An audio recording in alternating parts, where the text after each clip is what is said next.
I've always been a city boy. The hustle and bustle, the traffic, the neon lights. That's my kind of life. So when I inherited Uncle Jerry's cornfield and house, I wasn't thrilled. However, unemployment and a severe dip in my savings made the idea of moving to a farmhouse with no mortgage oddly tempting. For the first few days, the peace was addictive. The nearest house was a mile away. I'd sit on the porch, cold beer in hand, staring at the miles of corn swaying in the gentle breeze. Right in the center was a scarecrow, worn out but still quite imposing with its tattered clothes and a featureless sack for its head. One evening as the sun was setting, I stared at the scarecrow and had an eerie thought. What if it stares back? Chuckling at my own imagination, I went inside. The next morning I found corn stalks trampled in a straight path from the scarecrow to my house. It was unsettling, but I attributed it to deer or some other critters. I spent the day fixing it up and securing the scarecrow better. By evening it stood tall, a silent guardian in the midst of a sea of gold. That night, I awoke to a rustling outside. Groggily, I looked through the window and my heart stopped. The scarecrow was just outside my window, its blank sack face seemingly pressed against the glass, if that was even possible. I rubbed my eyes and blinked hard. When I looked again, it was gone. The cornfield lay undisturbed under the moonlight with the scarecrow in its usual spot. I blamed my overactive imagination and city boy nerves. However, a routine started forming. By day, things would be normal, but every night I would find traces. A smudge on the window, trampled corn, or just an unsettling coldness in a particular room. I began to hear local tales, whispers in the grocery store or hushed conversations at the bar. They spoke of a legend, a vengeful spirit that had possessed the scarecrow. It was said to be that of a farmer who believed his land was sacred and would punish those he thought unworthy of it. I would laugh them off. Legends, I thought. But as days turned to weeks, things got worse. I'd often find my stuff moved around. My tools would be left in the cornfield in neat piles, or I'd hear soft, incoherent whispers in the dead of night. One night, desperate for answers, I set up cameras.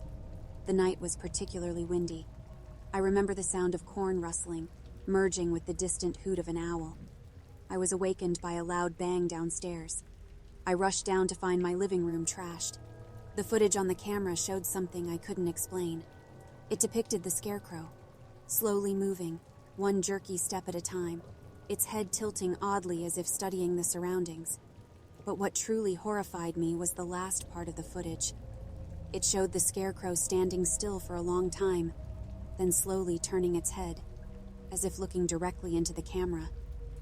There was a stillness, a weight to its gaze, and though its face was blank, I felt as if it was studying me. The connection was so palpable that I could feel my skin crawl.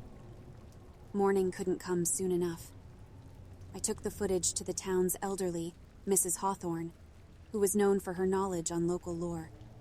She watched in silence, then turned to me, her eyes grave. "You are not the first, but you could be the last," she whispered. "This land recognizes its own, and it's giving you a chance. Respect it, cherish it, or leave it." Returning home, I was filled with a determination to end this nightmare. I decided to burn the scarecrow. I doused it in gasoline, and with a trembling hand, set it alight. The flames danced wildly, consuming it. The wind carried away its ashes. Satisfied, I went to bed, hoping for a peaceful sleep. However, at the stroke of midnight, I was woken up by a familiar rustling. But this was louder, angrier.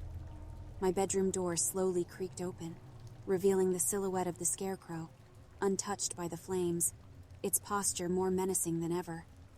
I was paralyzed. All I could do was pull my blanket over my head like a child hiding from a monster. Hours seemed like minutes, and just before dawn the sounds faded. I left that morning, never to return.